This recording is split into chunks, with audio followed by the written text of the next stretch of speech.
Are Midlands voters poised to turn the so-called UKIP factor into UKIP fact? 6 months to go to the European elections, they've never been more confident of a political transformation. 6 months to go to the European elections, and the UK Independence Party are confident they can improve on the 2 Midlands seats they won last time and reap the rewards of that UKIP factor, so-called. With double-digit poll ratings knocking the Liberal Democrats into 4th place, a recent survey by the former Tory Deputy Chairman Lord Ashcroft suggested they're doing particularly well in the vital marginal parliamentary seats, of which we have so many in our part of the country. Our BBC WM political reporter Susanna Mendonça has been doing her best to separate factor from fiction. Battling for customers, it's what every salesman does, and politicians are no different, especially in a place like this. Yes, Dudley, or rather Dudley North, is where I'm setting out my stall today. This is the kind of constituency that's known in the Westminster Village as a key marginal. Now, Labour currently run it. The local MP is Ian Austin, but the Conservatives would quite like to get hold of this one, and they currently hold the constituency next door. That's Chris Kelly's seat. But there's another party around here which thinks it has a chance of taking some of the trade. The UK Independence Party in full salesman mode. We are picking up votes from across the spectrum, and people are prepared to vote for us now, you know, in quite large volumes on the issue of other than European Union. Roll up, roll up! Is UKIP selling itself to you? Would you vote for UKIP, ma'am? I don't really know what it is. I don't know who they are. Who are they? UKIP. Then we've got the Tories, we've got Labour, we've got UKIP. Who would you vote for? To be honest, I'm not voting anyone anymore because I lost trust in all the parties. You'd vote for Labour?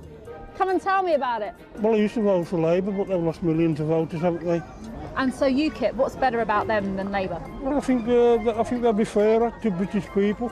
They seem good because they're going to close the doors for what we're, for other people, that the EU people are getting all the jobs. A straw poll, yes, but UKIP has sold itself beyond expectations before, winning 2 European election seats in the West Midlands last time. There are a lot of new faces at UKIP, and some have already courted controversy. The one on the left for his comments on Sharia law, and the one on the right left the Tories after being pictured with a controversial choice in cuddly toys. Way back when those photos were taken to highlight political correctness, I was simply making a point. I wasn't even saying that golly dolls are a good thing. I was accused of all sorts of things. I left. And I came to UKIP, and it's liberating. We can have free speech, discuss things. And I think I'm probably, since then, come across as one of the strongest people against racism that you could probably find in politics. The most familiar of UKIP faces has been trying to change his party, to professionalise it. But the real question is whether the faces on this table can do enough to make UKIP appeal not just at a European level, but also in parliamentary elections. Hurry while stocks last. Susanna Mendonça there, down at the market. And one of those potential new faces is Councillor Jill Seymour. She chairs Kinnersley Parish Council in Shropshire, but more to the point, today she'll be in pole position on UKIP's list of candidates in next year's European elections, which makes her a racing certainty to be one of the 7 MEPs representing us here in this part of the country in that new parliament. We met in that film there the 2 UKIP MEPs elected last time, and they've both left the party, as we heard, where they're planning to stand for other parties against you. It actually makes UKIP look pretty shambolic and dysfunctional, doesn't it? I disagree. These people have decided to go independent. We wish them well, but this party's moving forward. Bearing in mind that track record, is there a decent prospect that you might defect somewhere else during the lifetime of the next parliament? Absolutely not. I've been in UKIP. Remember, the VT is running, please. No, absolutely not. Put it all together, though, and isn't there a case, we heard there about the broadening the message away from the defining theme on Europe, but doesn't it really start looking like a kind of pick and mix of populist issues, disconnected, anti-HS2 when it suits you, pro-grammar schools where it suits you, and it doesn't actually amount to anything coherent? Patrick, I believe that this party is for common sense and for people's voice. That's what we always stand by. It's what the public want. Doesn't common sense imply exactly my point? All things to all persons, ill-defined and ill-coherent. No, I disagree. UKIP has really moved forward. We have cross-section of policies now.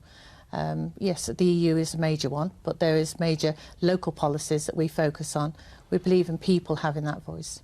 But as the months tick down towards polling, there will be greater scrutiny, and the indications are, thinking about the party conference recently and the Bill Etheridge incident there that we showed in the film, that your party doesn't stand up well to scrutiny and it has its embarrassments out there. I think that's the media that like to pick on individuals well, that do that point. Well, they're not media inventions. But what Bill does, he does actually focus on local issues and he gets behind the community, and he's very good at that. You are, would you accept, basically a repository of protest. You are not just now about the European issue. You represent a disaffection from the other bigger parties. No, again, I disagree with you, Patrick, because I probably will do anyway. You know, when people actually feel that the politicians are not listening to them anymore, and they don't care about their issues, UKIP have been able to pick up a cross-section of those people that just feel disenchanted with politics. And that's why UKIP is doing so well. And there you are, Laura Lee. The evidence is that UKIP is doing very well in precisely because of that disaffection. People don't trust the larger parties, including yourselves. Well, as you say, Patrick, it's very easy to stand on the sidelines and carp about all manner of different things. I mean, the Liberal Democrats were a party of protest. We're now a party of government, and I hope that we've demonstrated that, you know, we are a responsible party, that we've got good economic credentials. The two things I really would challenge UKIP on are, first of all, climate scepticism, which I think is absolutely astonishing and almost criminal in a day and age like this, and the other one is the bigotry that goes along with refusing gay people an opportunity to marry. I just do not understand those views. Right, well, first thing on the actual having councillors, I mean, UKIP's got 147 councillors across the country, and this next we're defining it in terms of the West Midlands. So we have actually got a lot of councillors that we've tripled, if not quadrupled, the amount of councillors we're getting now into all our areas. So they are actually having to take decisions. I know, but there are many thousands of councillors. But coming back to a bit like the HS2 incident at the moment, we've just seen the vote by government. The majority of them want HS2. I would say go to all the counties where HS2 is going through their land, and I think the government are going to have a real big issue because the public are not behind it. It is a white elephant. Why we're not against high speed, we're against them invading on our land. We heard Mike Nattrass say that Nigel Farage had surrounded himself with yes people, and the perception is it is a bit of a one-man band. Are you a yes woman? No, I'm not. As you just heard, I disagree with what you're saying, Patrick. So, no, I don't agree with everything the party always does, but I believe totally in the principle of the party. We are a team. We work together as a team. And for us to get to where we're going, we stand together as a team. And to respond directly to what Felicity was saying, are you a climate change denier? I'm totally against wind farms. I think they're invading, they're completely blotting our land. It's over-subsidised. We've got the green taxes, which we're totally against. Okay. And let's look at what people have to suffer now. They've got expensive fuel bills. Look at what people will suffer in the future. This could be another conversation in itself. I'm sorry to draw a halt, but there we are. Having expensive fuel bills. My thanks to you all, particular thanks to you. You didn't frankly have the balls to put country before party.